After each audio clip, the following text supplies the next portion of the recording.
राधे राधे दोस्तों, जय श्री कृष्णा। जय श्री कृष्ण भक्तों। आज हम आपको एक ऐसी अद्भुत कथा सुनाने जा रहे हैं जो केवल कथा नहीं बल्कि भक्ति, रहस्य और भावनाओं से भरी हुई है। जन्माष्टमी का पावन पर्व आते ही हमारे हृदय में एक प्रश्न बार बार उठता है। जब श्री कृष्ण का जन्म मथुरा की ठंडी और अंधेरी कारागार में हुआ, आइए समय के उस क्षण में चलते हैं जब धरती पर अधर्म का अंधकार छाया हुआ था और मथुरा का क्रूर राजा कंस अपनी बहन देवकी और बहनोई वासुदेव के विवाह में अत्यंत प्रसन्न था। सोने चांदी से सजे रथ पर स्वयं उन्हें विदा करते हुए मग्न था। वह नहीं जानता था कि भाग्य उसकी जीवन गाथा बदलने वाला है। अचानक आकाश में एक गूंजती हुई आवाज आई, कंस, जिस बहन के प्रति तू इतना प्रेम दिखा रहा है, उसी की 8वीं संतान तेरी मृत्यु का कारण बनेगी। यह सुनते ही कंस का चेहरा कठोर हो गया। प्रेम की जगह भय और क्रोध ने ले ली। उसने तलवार खींची और देवकी को मारने के लिए आगे बढ़ा। कंस ने कठोर स्वर में कहा, यदि देवकी के गर्भ से जन्मा 8वां पुत्र मेरी मृत्यु का कारण बनेगा तो क्यों ना मैं इसी क्षण इसका अंत कर दूं। यह देखकर देवकी भय से कांप उठी, परंतु वासुदेव शांत स्वर में बोले, कंस, देवकी का क्या दोष? यह तो उसके गर्भ से उत्पन्न होने वाला संतान है जो तेरा विनाश करेगा। मैं तुझे वचन देता हूँ कि देवकी के जितनी भी संतान होंगी उन्हें मैं जन्म के तुरंत बाद तेरे हाथों में सौंप दूंगा। कंस ने सोचा कि वासुदेव वचन के पक्के हैं। उसने तलवार नीचे कर दी, पर उसकी आंखों में अविश्वास अब भी था। उसने कहा, वासुदेव, मैं तुम्हारे वचन का मान रखूंगा, लेकिन तुम्हें दोनों को मथुरा के कारागार में बंदी बनाकर रखूंगा ताकि कोई संतान मेरी नजर से बचकर ना निकल सके। रथ अब ससुराल की ओर नहीं बल्कि मथुरा महल के कारागार की ओर मुड़ गया। नगरवासी हैरान थे, कुछ समझ नहीं पा रहे थे कि अभी अभी हुए इस परिवर्तन का कारण क्या है। कंस ने उन्हें महल के सबसे अंधेरे और ठंडे कारागार में डाल दिया, जहां सूरज की एक किरण तक नहीं पहुंच पाती थी। दीवारें मोटी और ऊंची थी और बाहर कंस के सबसे निर्दयी पहरेदार खड़े रहते थे। भक्तों, यही से शुरू होती है भगवान श्री कृष्ण के जन्म की वह अद्भुत और रहस्यमयी कथा, जिसे सुनकर आज भी हर भक्त का हृदय भाव विभोर हो जाता है।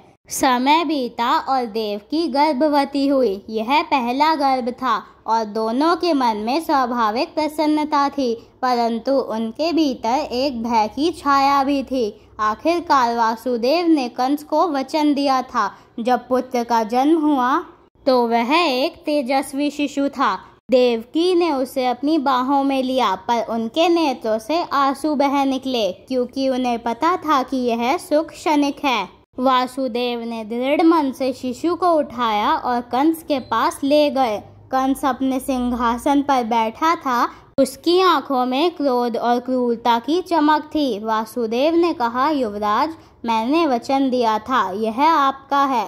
कंस ने पहले तो शिशु को देखा, फिर एक ठंडी हंसी के साथ कहा, आकाशवाणी ने 8वें पुत्र की बात कही थी। यह पहला है, इससे मुझे कोई भय नहीं। लेकिन यह कहते कहते उसका चेहरा कठोर हो गया।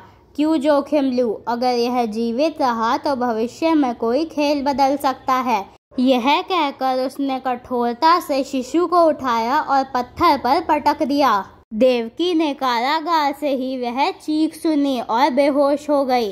वासुदेव ने अपनी आंखें बंद कर ली, लेकिन मन में उन्होंने संकल्प लिया, यह अन्याय हमेशा नहीं चलेगा, एक दिन इसी का अंत होगा। कंस के महल में उस दिन उत्सव का नहीं बल्कि क्रूर विजय का वातावरण था और मथुरा पर भय का एक और पर्दा गिर चुका था। पहले पुत्र के वध के बाद कारागार में सन्नाटा और भय गहरा गया। देवकी का हृदय टूट चुका था, लेकिन समय ने फिर गर्भ का संचार किया। दूसरे पुत्र का जन्म हुआ तो वासुदेव ने वचन के अनुसार उसे भी कंस को सौंपा। कंस ने बिना दया किए उसे भी पत्थर पर पटक दिया। तीसरे पुत्र के जन्म पर देवकी की आंखों में आंसू और वासुदेव के चेहरे पर मौन था। लेकिन कंस की क्रूरता नहीं बदली। चौथे पुत्र का जन्म होते ही महल में सैनिक आए और उसे भी कंस के सामने ले गए। कंस ने हंसते हुए फिर वही निर्दयता दोहराई। पांचवें और छठे पुत्र का भी यही भाग्य हुआ। हर जन्म मथुरा के इस कारागार में आशा और भय के बीच आरंभ होता और कंस के हाथों अंत पाता। देवकी हर बार मातृत्व का सुख पाने से पहले ही शोक में डूब जाती। वासुदेव हर बार अपने भीतर की पीड़ा को निगलते और मौन प्रतिज्ञा करते कि एक दिन यह अन्याय अवश्य समाप्त होगा। कंस की निर्दयता पूरे नगर में भय का पर्याय बन चुकी थी। 6 पुत्रों के वध के बाद देवकी वासुदेव के मन में प्रश्न था कि निर्दोष शिशुओं का ऐसा भाग्य क्यों हुआ। एक रात कारागार में नारद मुनि प्रकट हुए।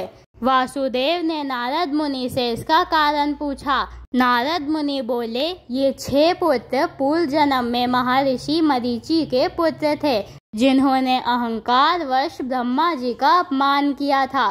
ब्रह्मा जी ने श्राप दिया कि ये राक्षस के घर जन्म लेकर अपने पिता के हाथों मारे जाएंगे।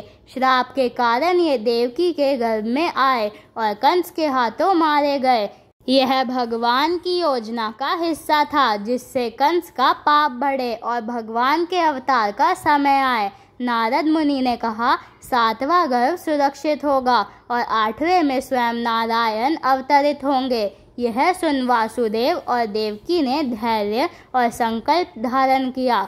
मथुरा के कारागार में समय धीमी गति से बह रहा था। 6 पुत्रों का वध हो चुका था और अब देवकी फिर गर्भवती थी। यह 7वां गर्भ था। इस बार वासुदेव के हृदय में भय के साथ साथ एक विचित्र आशा भी थी, क्योंकि उन्हें नारद मुनि के शब्द याद थे, 7वां गर्भ सुरक्षित होगा। देवकी के गर्भ में जो शिशु पल रहा था वह वास्तव में शेषनाग के अवतार बलराम थे।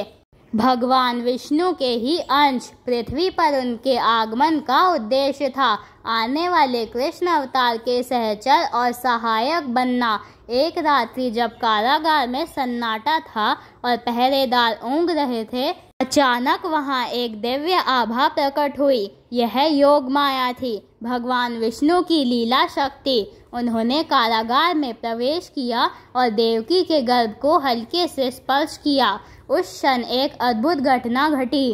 गर्भ में स्थित शिशु अदृश्य हो गया और एक दिव्य प्रकाश के साथ गोकुल में स्थानांतरित हो गया। गोकुल में वासुदेव की दूसरी पत्नी रोहिणी उस समय नंद बाबा के संरक्षण में थी। वह यशोदा के घर के निकट रहती थी और वहाँ का वातावरण शांत और सुरक्षित था। योग माया ने गर्भ को रोहिणी के गर्भ में स्थापित किया। यह सब इतनी सहजता से हुआ कि ना तो कारागार के पहरेदारों को पता चला और ना ही गोकुल में किसी को। मथुरा में जब कंस को 7वें गर्भ के बारे में पता चला तो उसने अपनी बहन के बढ़ते हुए गर्भ पर नजर रखी, लेकिन कुछ ही समय बाद खबर आई कि देवकी का गर्भपात हो गया है।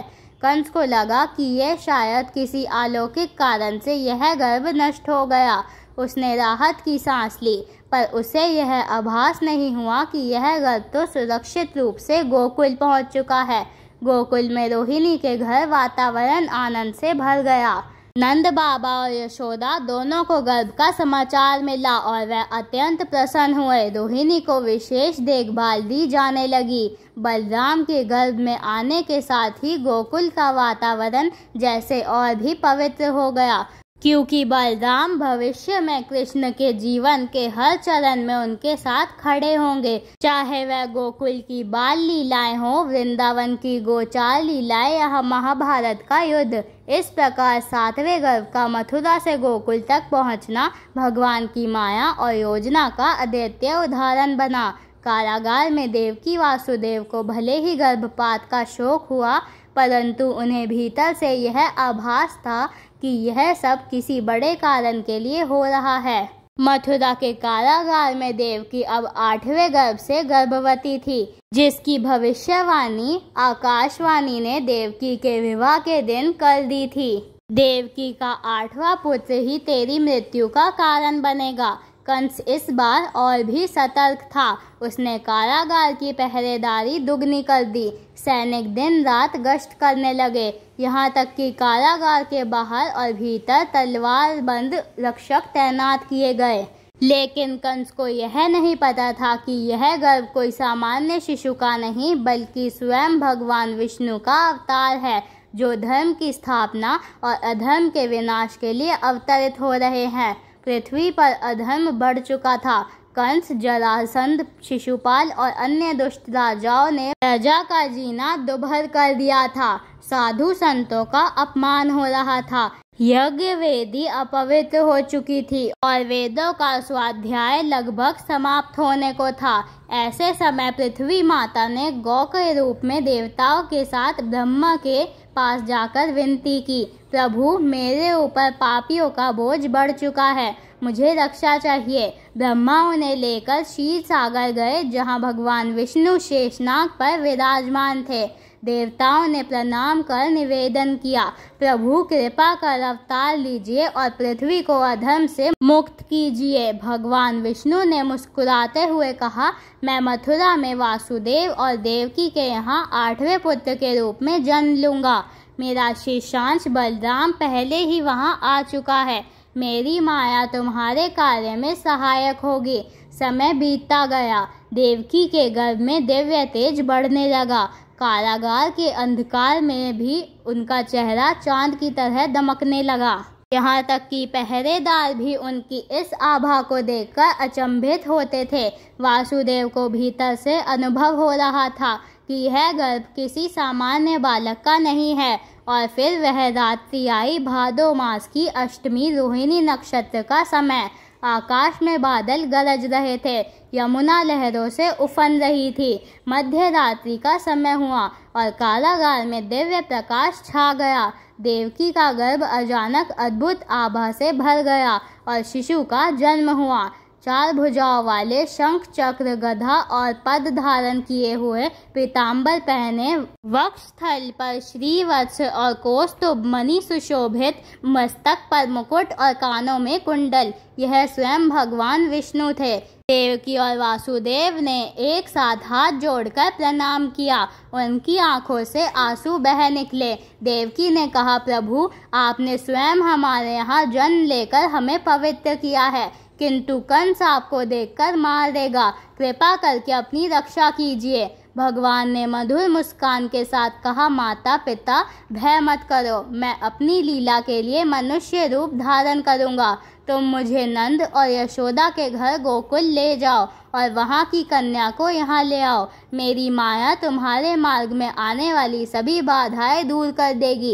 इतना कहकर भगवान ने अपना 4 भुजा रूप त्याग कर साधारण बालक का रूप ले लिया।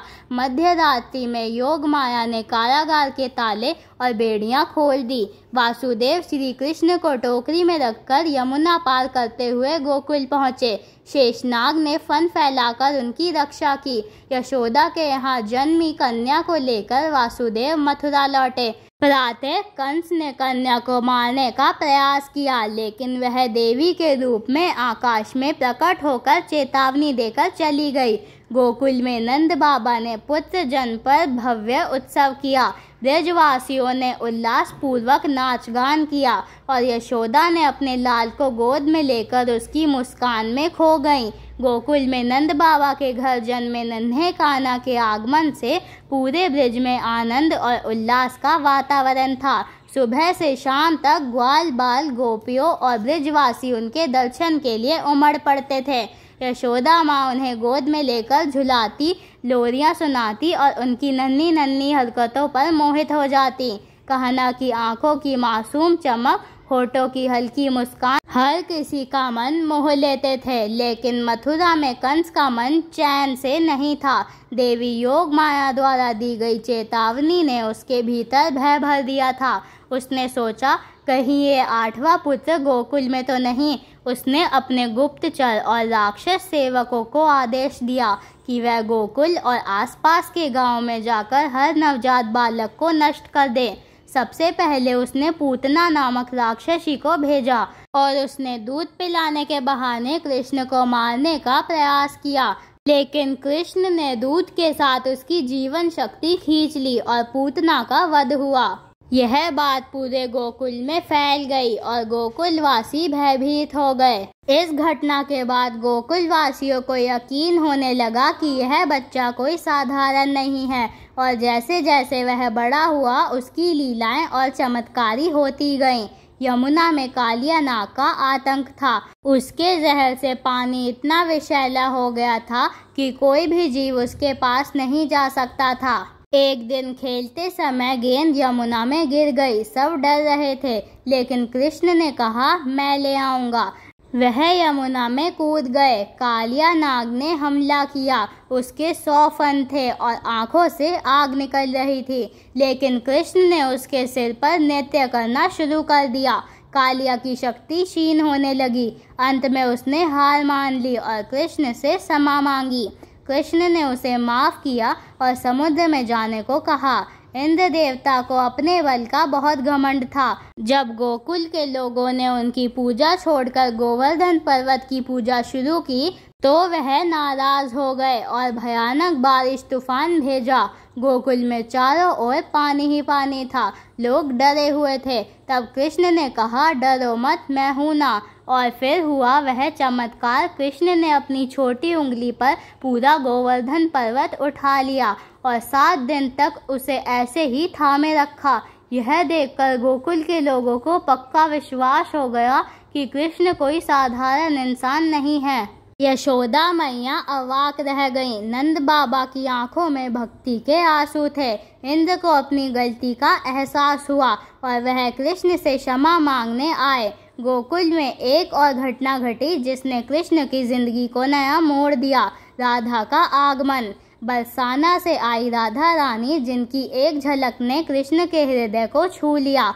यमुना के तट पर पहली मुलाकात में ही उनकी आंखों में अजीब सी चमक थी, जैसे 2 आत्माएं एक दूसरे को पहचान गई हों। उनका प्रेम इतना पावन था कि प्रकृति भी उसका गवाह बनती थी। जब कृष्ण 16 वर्ष के हुए तो अक्रूर जी गोकुल आए, जो कृष्ण और बलराम को मथुरा ले जाने के लिए भेजे गए थे। उन्होंने बताया कि कंस ने एक कुश्ती का आयोजन किया है और सभी यादव युवकों को यहाँ आना है। यह सुनकर यशोदा मैया की दुनिया उजड़ गई। वह कृष्ण से लिपटकर रोने लगी। नहीं कन्हैया, तू कहीं नहीं जाएगा, तू मेरा है, केवल मेरा।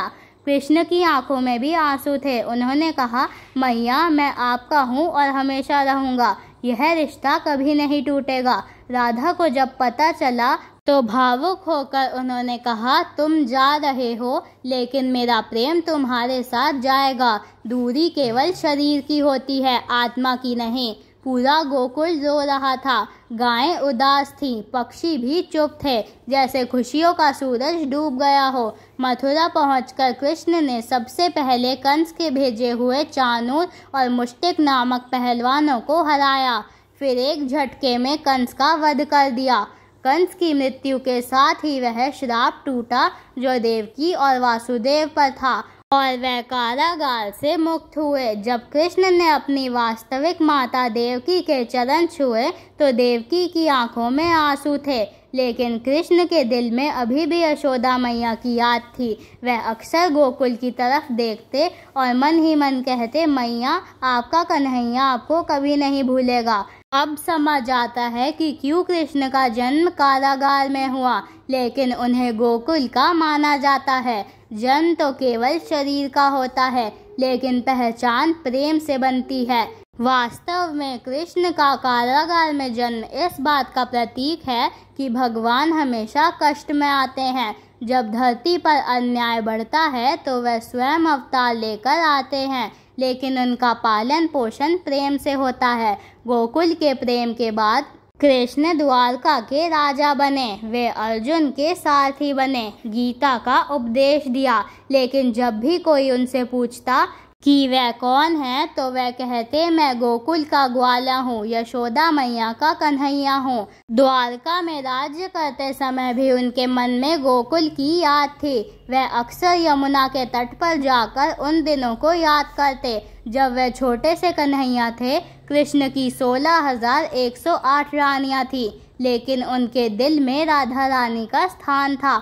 उनके हजारों मित्र थे, लेकिन गोकुल के ग्वाल बाल उन्हें सबसे प्रिय थे। वह महान योद्धा थे, लेकिन यशोदा मैया के सामने छोटा सा बच्चा बन जाते थे। मित्रों, जब आप कृष्ण जन्माष्टमी मनाएं तो याद रखिएगा, कृष्ण का जन्म मथुरा में हुआ था, लेकिन उनका हृदय गोकुल में बसता था। और यही कारण है कि आज भी जब हम कृष्ण को याद करते हैं तो गोकुल के कन्हैया की छवि मन में आती है। अंततः श्री कृष्ण के जीवन की अद्भुत कथा, जहां धर्म ने अधर्म पर विजय पाई। अगर आपको यह कथा पसंद आई हो तो इस वीडियो को लाइक करें, मेरे चैनल ऑलवेज हैप्पी को सब्सक्राइब करें और कमेंट बॉक्स में जय श्री कृष्ण अवश्य लिखें।